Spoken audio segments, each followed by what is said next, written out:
My aunt sold me to a Korean crime lord to pay off her debts, and when I stood shaking in his bedroom, ready to lose everything my father begged me to protect, he said 5 words that changed everything. Go to sleep, I won't touch you. Now, 3 weeks later, I'm engaged to him, wearing a ring worth more than my life, and his enemies just started asking questions about the black girl who made the untouchable man smile.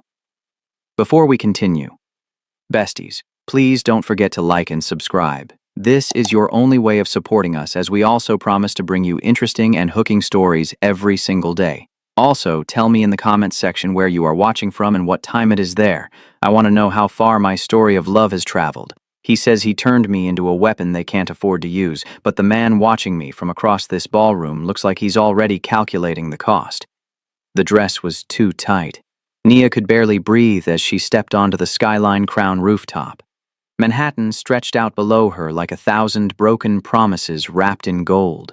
The wine-colored fabric cut into her ribs. The fake diamonds pulled at her earlobes. These heels weren't hers. Nothing here was hers. Stand up straight. Aunt Agnes hissed the words without moving her lips. Her nails dug into Nia's elbow, steering her past women who looked like they belonged in magazines, women with real jewelry, real confidence, real everything. Nia was real too, real broke, real desperate, real out of place. Remember why you're here, Agnes whispered. Your uncle needs those pills. Econ has your passport. Your visa expires in 6 weeks. 6. You understand what happens if you mess this up? Nia understood. She'd understood since the night Agnes sat her down 3 months ago and explained what sponsorship opportunities really meant. Since the night Agnes stopped pretending this was about helping family and started tallying how much Nia owed. The rooftop was all glass and chrome. City lights bounced off every surface. A private event. Elite. The kind of place where people didn't ask how much things cost because they owned the things that set the prices. Nia's hands shook. She tucked them behind her back. A memory slammed into her. Lagos. 2 years ago. The hospital room that smelled like bleach and dying hope. Her father's hand, so thin she could see every bone, gripping her wrist. Nia, listen to me. His voice had been paper dry, cracking on every word. Promise me something. Your first love, your first kiss, your first everything. Don't trade them for survival. Don't let anyone take what should be yours to give. Choose for yourself. Promise me. She'd promised. Sitting there watching him fade, she'd promised. Now she was about to break it. This way. Agnes pulled her toward a glass enclosure at the center of the rooftop. The Legacy Suite. That's what the gold plaque said. Inside, a man stood with his back to them, hands in his pockets, looking out at the city like he owned it. Maybe he did. Ryan Seo, Korean American, 32. Power broker, that's what Agnes called him. Nia had heard other words. Fixer, connected, untouchable. The kind of man who could make your visa problems disappear, or make you disappear. A shorter man stood beside him, scrolling on a tablet. He glanced up as they entered. Nia Okoye, 23. Student visa dropped after 1 semester at Borough of Manhattan Community College. Currently working under the table at Sweet Grace Bakery in Elmhurst. Aunt Agnes Okoye is primary guardian. Uncle Kelvin Okoye has stage 3 kidney disease. Medical debt at $42,000 and climbing. Passport held as collateral by Econ Mensa, unlicensed lender operating out of... That's enough, Jin. Ryan's voice cut through the air like a knife through butter. Smooth. Cold. Final. He turned around. Nia forgot how to breathe. He wasn't handsome the way magazine covers were handsome. He was handsome the way sharp things were, beautiful, dangerous, and precise. His eyes moved over her face, her shoulders, her too-tight dress, not like he was checking her out, but like he was reading a book written in a language only he understood. The glass door opened again. More women entered, a blonde in a dress that cost more than Nia's rent, an Asian woman dripping in diamonds that were definitely real. They looked at Nia the way you'd look at a roach on a wedding cake. Mr. CO, if you'd like to review the other candidates, the event organizer began. No. Everyone stopped. Ryan's eyes hadn't left Nia. Send them home. The blonde laughed. It sounded like breaking glass. You haven't even spoken to anyone yet. She doesn't even know why she's here. Exactly. Ryan stepped forward. One step. That's all it took for the room to shrink. The legacy companion has been chosen. Everyone else can leave. Silence. The kind that rang in your ears. Agnes's nails dug deeper into Nia's arm. Not a warning. A celebration. The other women filed out, their heels clicking like angry drum beats. The organizer stammered something about protocol. Jin closed his tablet with a soft snap. And then it was just Nia. Standing alone in a glass box above a city that had chewed her up and spit her out 100 times already. Ryan tilted his head slightly. Do you know what you just agreed to? Nia's throat was dry. No. Good, he said. Neither do I yet. They didn't ask her name. The hotel staff moved around Nia like she was a mannequin, undressing her, running a bath. The water was too hot. She didn't say anything. One woman scrubbed her skin with something that smelled like roses and money. Another oiled her arms, her legs, her shoulders. They wrapped her in a silk robe that felt like wearing air. Expensive air. Nia stared at the marble ceiling. Her mind was screaming, but her body had gone numb. One night, Agnes had said before they left Queens. One night and you secure everything. The visa. The money. Your uncle's treatment. Don't mess this up, Nia. Don't you dare mess this up. But what was she supposed to do? How was she supposed to act? Nobody had given her a script for this. Her father's voice whispered in her head. Don't trade your firsts for survival. Too late, Dad. Too late. The bathroom door opened. A man in a black suit stood there. Not Ryan. The other one. Jin. He's ready for you. Nia's legs almost gave out. Jin didn't smile, didn't frown, just turned and walked, expecting her to follow. The hallway was long, white walls, soft lighting. Her bare feet sank into carpet that probably cost more than her life. They stopped at a door. Jin knocked twice, then opened it. Try not to trip, he said flatly. These floors aren't forgiving. Then he was gone. Nia stood in the doorway. The suite was bigger than her apartment. Floor-to-ceiling windows showed the city glittering below. And there, standing at the glass with his back to her, was Ryan. No jacket, just a white shirt with the sleeves rolled up. Hands in his pockets. Close the door. His voice wasn't loud. Didn't have to be. Nia closed it. The soft click felt like a jail cell locking. He turned around, looked at her. Not in a rush, just looking. Like she was a puzzle he was trying to solve. Come here. Her feet moved before her brain caught up. She stopped 3 steps away from him, closer. 2 steps. Take off the robe. Nia's hands went to the silk tie at her waist. They were shaking so hard she couldn't grip it properly. Her fingers slipped. Once. Twice. She wanted to cry. Wanted to run. Wanted to disappear. Ryan stepped closer, close enough that she could smell his cologne. Something dark and clean. Look at me. She couldn't. Nia. Look at me. She forced her eyes up. His face was unreadable. Sharp jaw. Dark eyes that didn't blink. Have you done this before? Her mouth opened. Nothing came out. Answer the question. No. The word cracked in half. Something shifted in his expression. Not anger. Not disappointment. Something else. How old were you when your father died? The question hit her like a slap. What? Your father. The hospital in Lagos. How old were you? 21. Why does that? What did he ask you to promise him? Nia's breath caught. Her eyes burned. How do you know about that? Ryan didn't answer. Just waited. He made me promise not to do this. Not to give myself away because I was desperate. He said my first time should be my choice. Not survival. Not debt. My choice. The words hung in the air between them. Ryan stepped back, ran a hand through his hair. For the first time since she'd met him, he looked tired. Go to bed. Nia blinked. What? The bed. Go sleep in it. But I thought, I don't take what's pushed at me out of desperation. His voice was flat, final.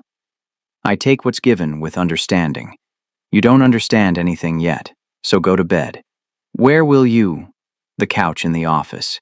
He pointed to a door on the far wall. I'll be there. Lock the bedroom door if it makes you feel safer. Nia stood frozen. This wasn't how it was supposed to go. Agnes said he'd take what he wanted. Everyone said men like him took what they wanted. I don't understand, she whispered. Good. Ryan walked toward the office door. Maybe that'll keep you alive longer. He closed the door behind him. Nia stood there in the silk robe, in the middle of a suite that cost more than her existence, feeling like she'd just failed a test she didn't know she was taking. She climbed into the bed. It was too soft, too big, too wrong. And for the first time since her father died, she cried until her throat was raw. They threw her out the service exit. Not literally, but the message was clear. Jin handed her a Metro card and a blank piece of paper, pointed to the elevator marked staff only, and walked away. No car. No explanation. No Ryan. Nia rode the train back to Queens feeling like a used tissue. The silk robe was gone.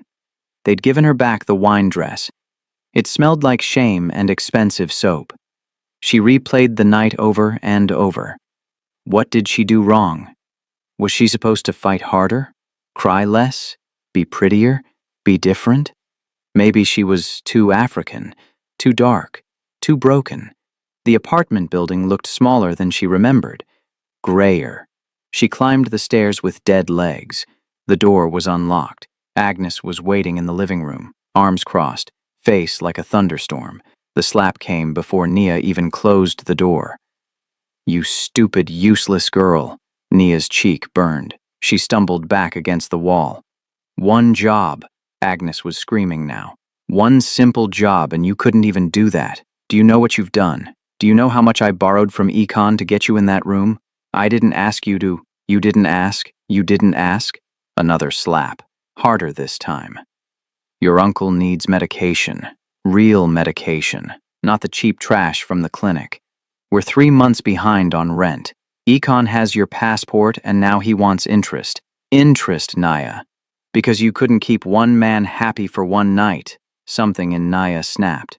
I've worked double shifts for you for 2 years. Her voice came out like a roar. I sent money back home when I was eating 1 meal a day. I cleaned your house, watched your friends' kids, smiled while you called me charity case to your church group, and you still act like I owe you my body.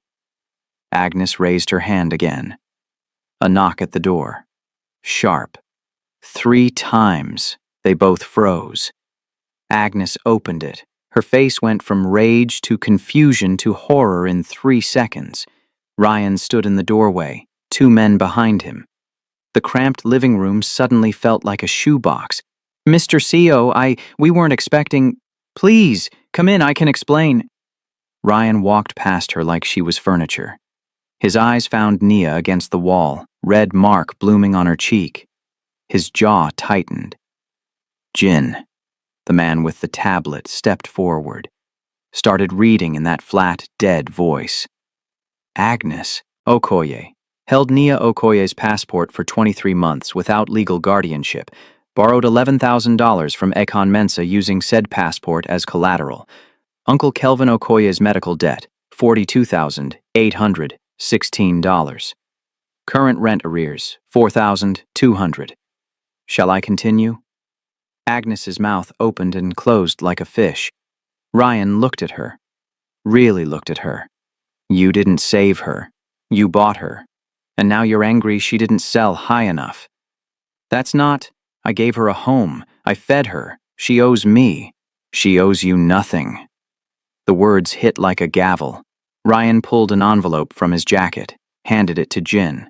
I'll pay everything. The medical bills, the rent. Econ's loan plus interest. All of it. Agnes's eyes went wide, greedy and bright. But there's a condition. Jin pulled out a paper, set it on the coffee table with a pen. You sign this. It's a legal termination of all claims, financial, familial, emotional. You are no longer her aunt. She is no longer your responsibility. You take the money. She takes her freedom. No more contact, ever. Nia's heart stopped. She looked at Agnes, waited for her to hesitate, to fight, to show even a tiny piece of love underneath all the bitterness. Agnes grabbed the pen, signed, didn't even read it, just scribbled her name and shoved the paper back at Jin like it was on fire. The money? She asked. Jin handed her a bank slip. From the bedroom doorway, Uncle Kelvin appeared. Thin. Sad. He looked at Nia with eyes that said, I'm sorry, but a mouth that stayed shut. Nobody fought for her. Ryan held out his hand. Let's go. Nia took it. Because what else was there? In the car, she watched Queens disappear through the back window, the only home she'd known in America shrinking into nothing. I just got sold, she whispered. Yes, Ryan said, but this time you know the price. The mansion didn't feel real. Stone and glass. Trees that looked like someone trimmed them with scissors. A pool that reflected clouds like a mirror. Nia stood in the driveway and felt like she'd walked onto a movie set. This way, miss. A woman in a gray uniform led her inside. The entryway was bigger than Agnes's entire apartment. Marble floors, a chandelier that probably cost more than a car. They took her upstairs, down a hallway with paintings that looked expensive. Stopped at a door. Your room. Nia stepped inside and forgot how to breathe. The bed was massive. White sheets. 4 posts. Windows that stretched from floor to ceiling showing gardens and sky. There was a bathroom attached, all marble and gold fixtures, a closet bigger than her old bedroom. The wardrobe has been prepared for you. Breakfast is at 8, lunch at 1, dinner at 7. If you need anything, use the bell on the nightstand. Then the woman left. Nia stood in the middle of the room. Silence pressed down on her like water. No traffic sounds. No neighbors yelling through walls. No sirens. Just nothing. She sat on the bed, pulled her father's Bible from her bag, the only thing she'd grabbed from the apartment. The leather was cracked, pages soft from years of his hands turning them. She opened it to Psalm 23, his favorite. He'd underlined it in blue pen. The Lord is my shepherd. I shall not want. Her throat closed up. She wanted everything, wanted her father back, wanted to understand why Agnes signed her away without blinking. Wanted to know why Ryan didn't touch her when that's what everyone said men like him did. Wanted to not feel so lost. The tears came hard, ugly crying, the kind that made her whole body shake. She buried her face in the pillow and let it out. All of it. 2 years of holding everything together. 2 years of pretending she was fine. 2 years of being strong. She cried until her eyes burned, until her head pounded. Until she had nothing left. When she opened her eyes, the room was darker. The sun had moved. Hours had passed. A soft knock. Miss Nia? A young woman stood in the doorway. Early 20s, brown skin, kind eyes. She held a tray with food. I'm Lila, your personal attendant. You slept through lunch, so I brought you something. Nia sat up. Her face felt swollen. I'm not hungry. You need to eat anyway. Lila set the tray on the bed. Soup, bread, fruit. Crying burns calories. Your body needs fuel. She said it so matter-of-fact that Nia almost laughed. How long have you worked here? Nia asked. 3 years. Are you one of his women?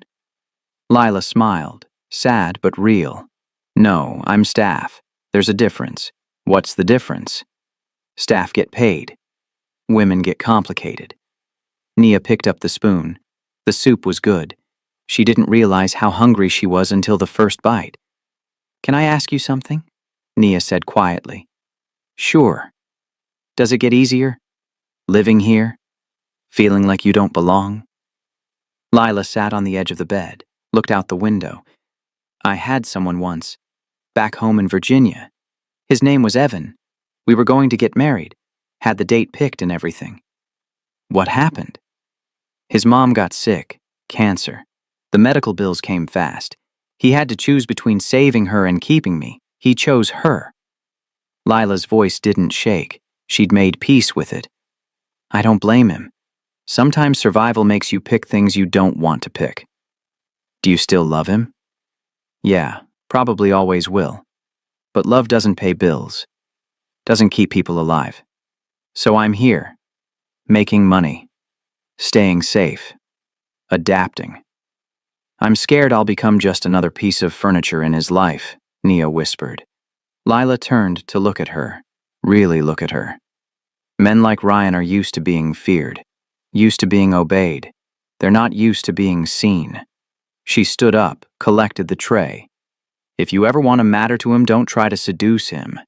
Everyone tries that. Figure out how to see past the monster everyone else sees. That's the only way in. She stopped at the door. Also, he doesn't keep furniture that talks back. So the fact that you're still here means something. The knock came at midnight. Not on her door, on her window. Nia looked up from her bed. A man in a black suit stood on the balcony. One of Ryan's security. He gestured down. Toward the pool. Her stomach dropped. She put on the robe they'd left in the closet. Walked downstairs barefoot.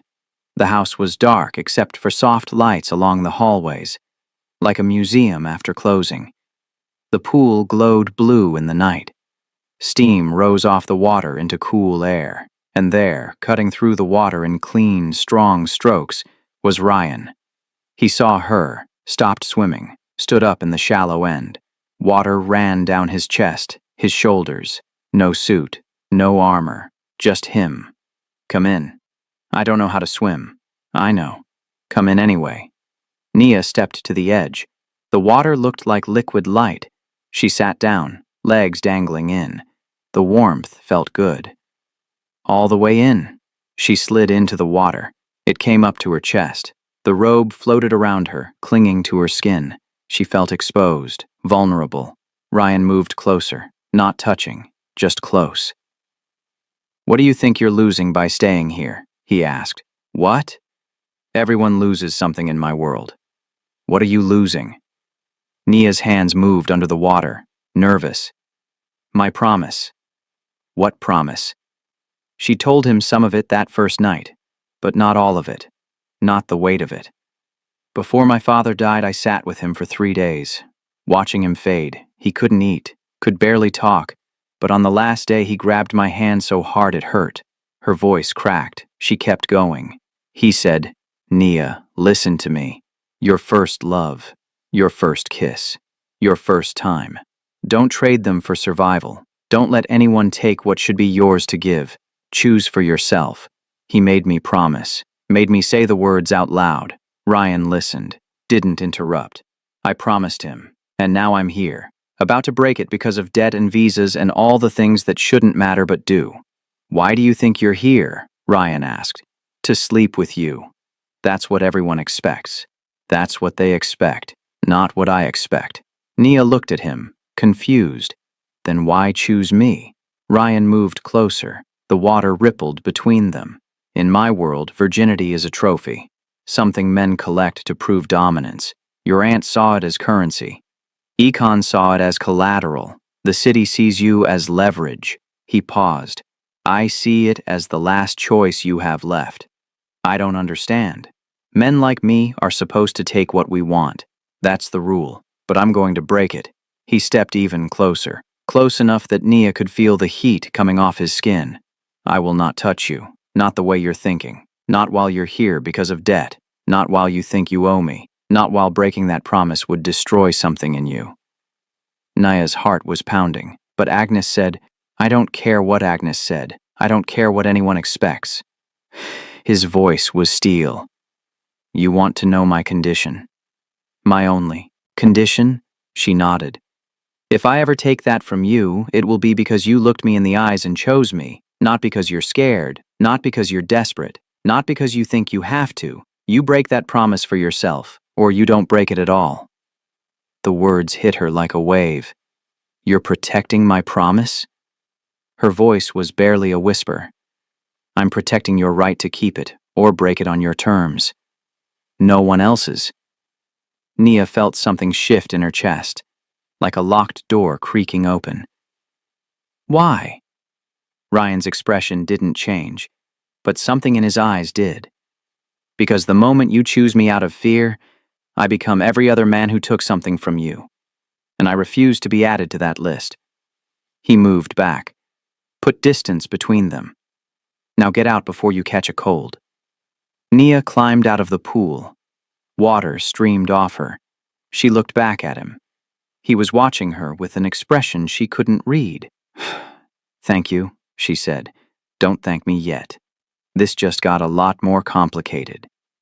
The conference room was all glass, 40 floors up in Midtown, Manhattan spread out below like a game board.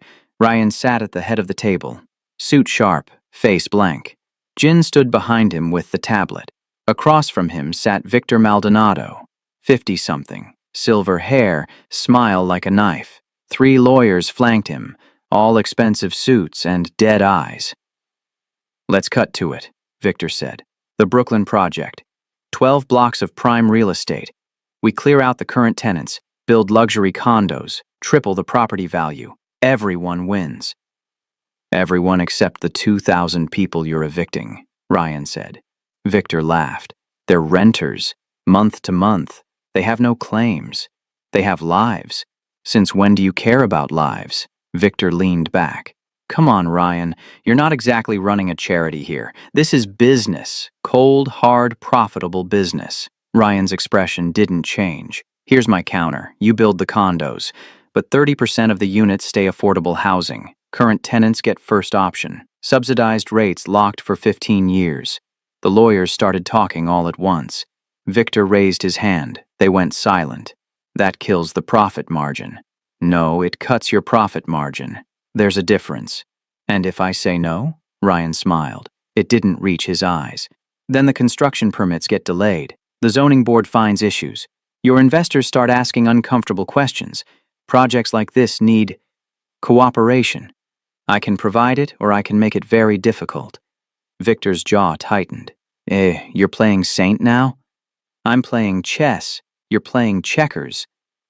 One of the lawyers whispered something to Victor. He nodded, looked back at Ryan. Fine. 20% affordable. 10-year lock. 30? 15? 25? 12. Ryan considered. Deal. They shook hands. Victor's grip was too tight, trying to prove something. As everyone started packing up, Ryan's phone buzzed. Never checked his phone during meetings. Never. But his hand moved before he thought about it. 3 messages. All from Nia. Are you okay? I know this is stupid, but I just wanted to make sure you're alive. It's not that I miss you or anything. I just need to know you're not dead. Something shifted in Ryan's face, just for a second. The corner of his mouth lifted, not the business smile. A real one. Small, but there. He locked the phone, looked up.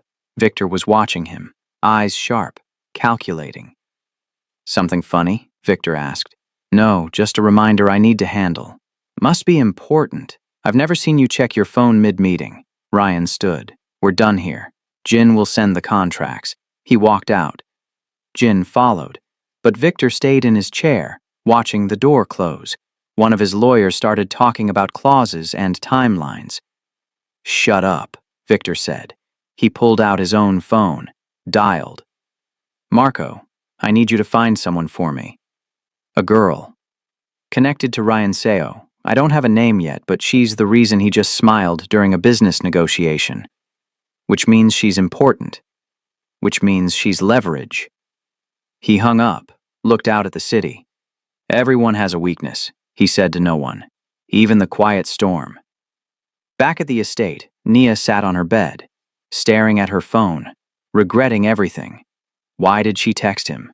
What was she thinking? He probably thought she was desperate. Clingy. One of those girls who caught feelings too fast. She wasn't catching feelings. She was just checking, making sure he was okay. That's what people did.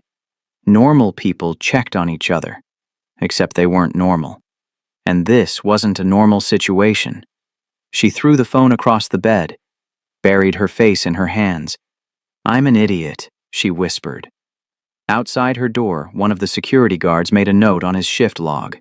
Everything routine. Nothing unusual. He didn't know that 3 hours away, a man named Marco was already pulling surveillance footage from the Skyline Crown rooftop. Already running facial recognition. Already building a file on the girl in the wine-colored dress.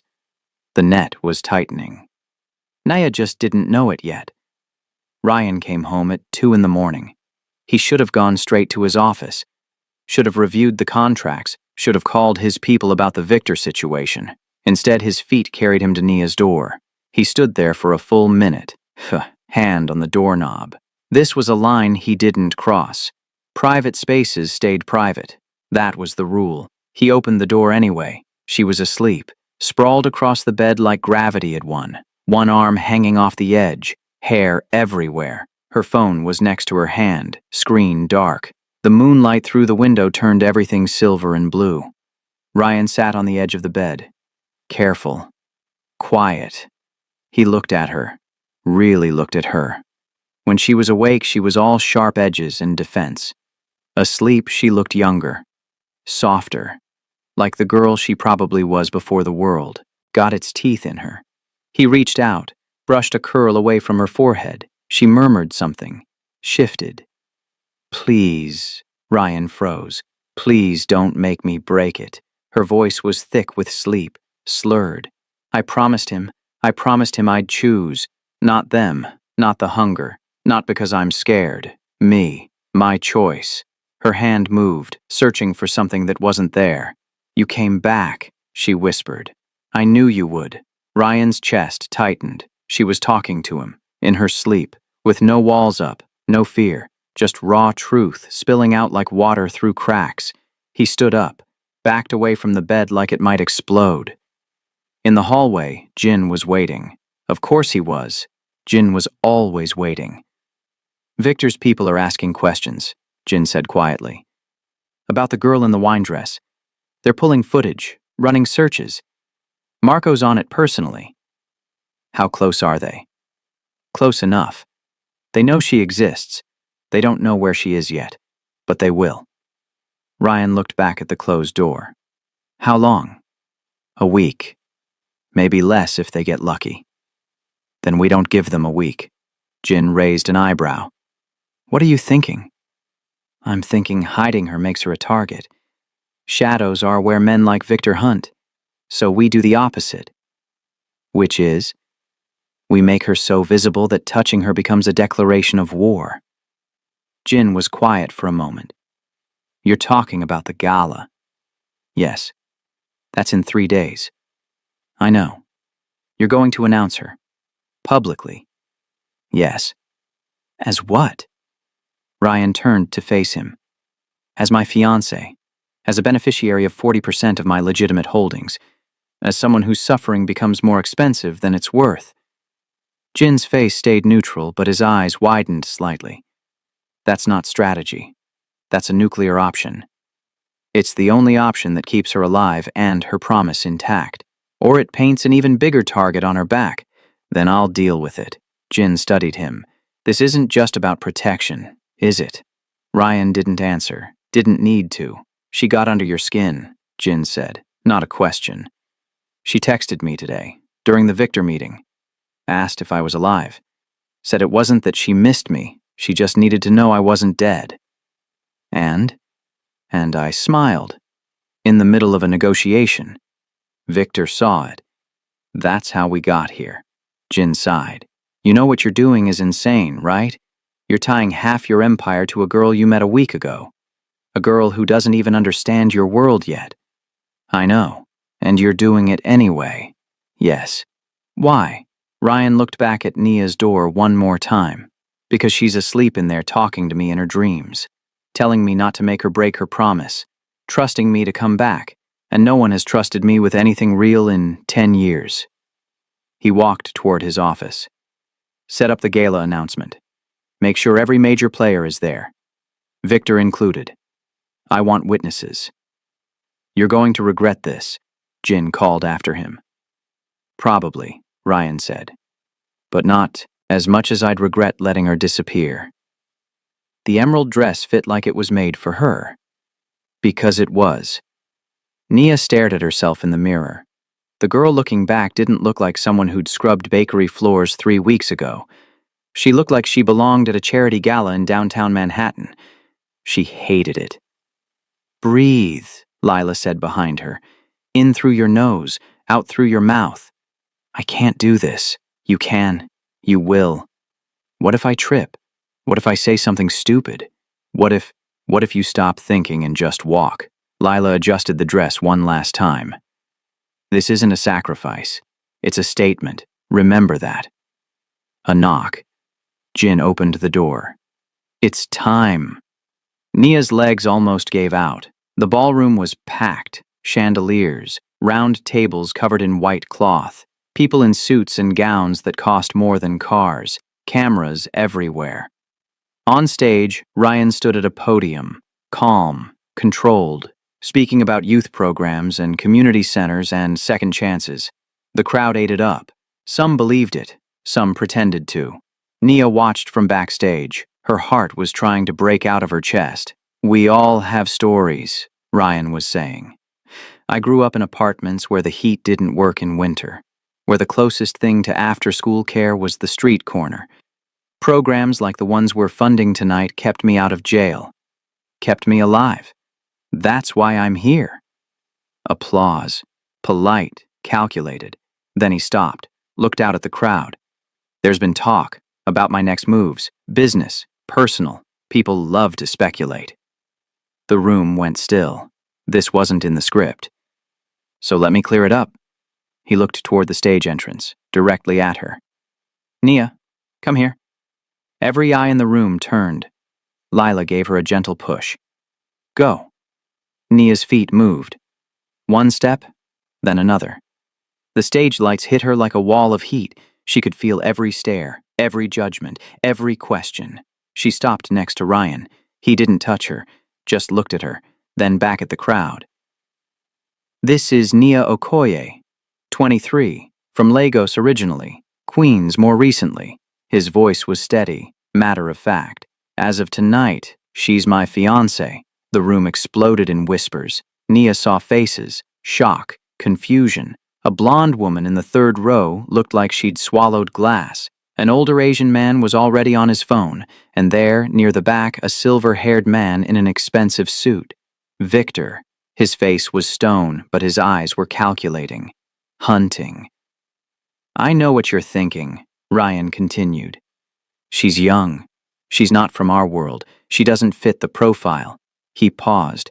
You're right, she doesn't. That's why I chose her.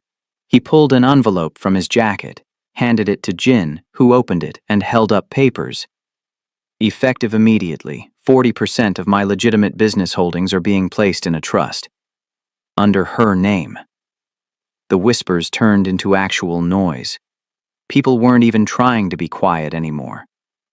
Any attempt to harm her, coerce her, or use her as leverage will be treated as a direct attack on those interests, and we all know what happens when people attack my interests. The threat hung in the air like smoke, but Ryan wasn't done. One more thing. He turned to face Nia fully now. Our relationship has conditions, physical conditions. I will not touch her in any intimate way unless she explicitly asks me to. Not because of obligation. Not because of debt. Because she chooses it. Someone in the back laughed nervously. Others looked confused. You can call it old-fashioned. Call it weakness. Call it whatever you want. His voice cut through the noise. But in a world where power means taking what you want, I'm choosing to wait for what's given freely. He took Nia's hand, slid a ring onto her finger, emerald, surrounded by diamonds. Welcome to the family, he said quietly, just to her. The applause came, slow at first, then building. Cameras flashed.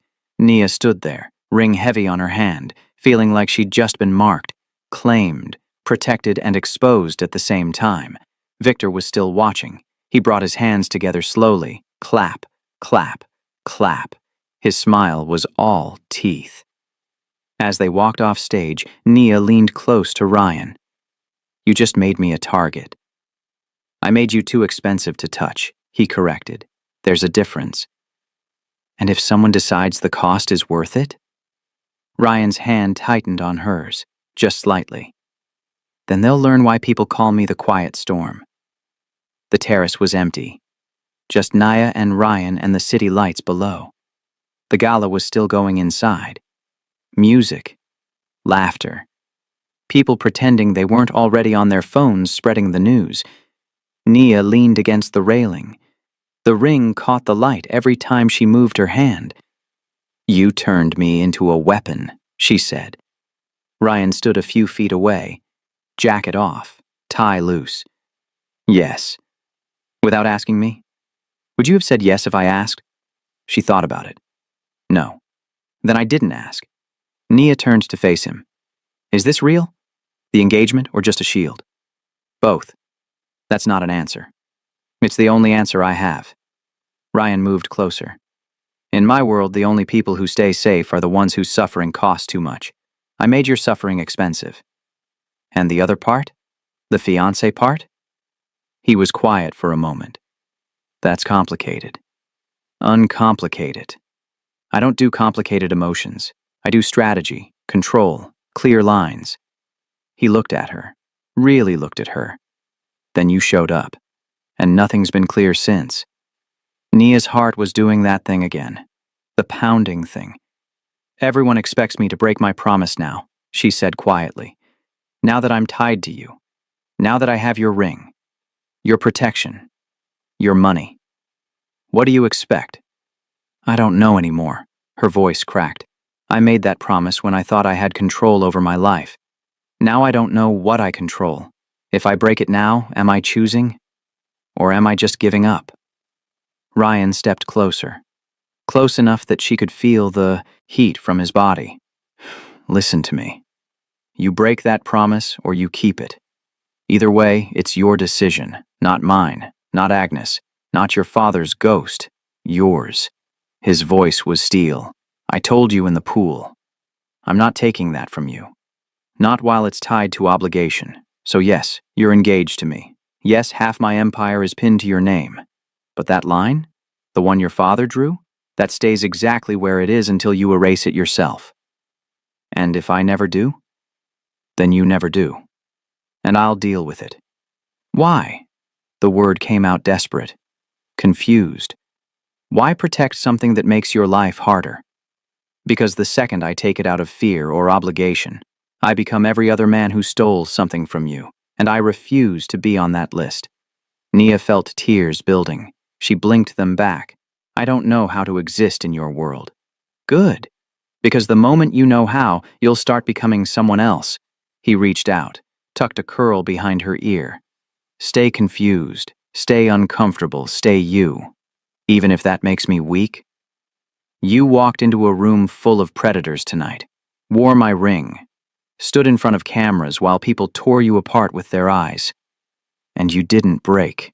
His thumb brushed her cheek. "That's not weak. That's the strongest thing I've seen in years." The moment hung between them. Heavy. Charged. Then Ryan stepped back. Put distance there again. "Get some sleep. Tomorrow we deal with the fallout." He walked inside. Nia stood on the terrace, alone. The ring felt like a handcuff and a shield at the same time. Miles away, Victor sat in his apartment. Photos spread across his desk. Nia at the gala. Nia leaving the hotel. Nia in Queens outside Agnes building. His phone rang. "Marco. I found her history. Father died in Lagos 2 years ago. Uncle's sick. Aunt basically sold her. She's got nothing."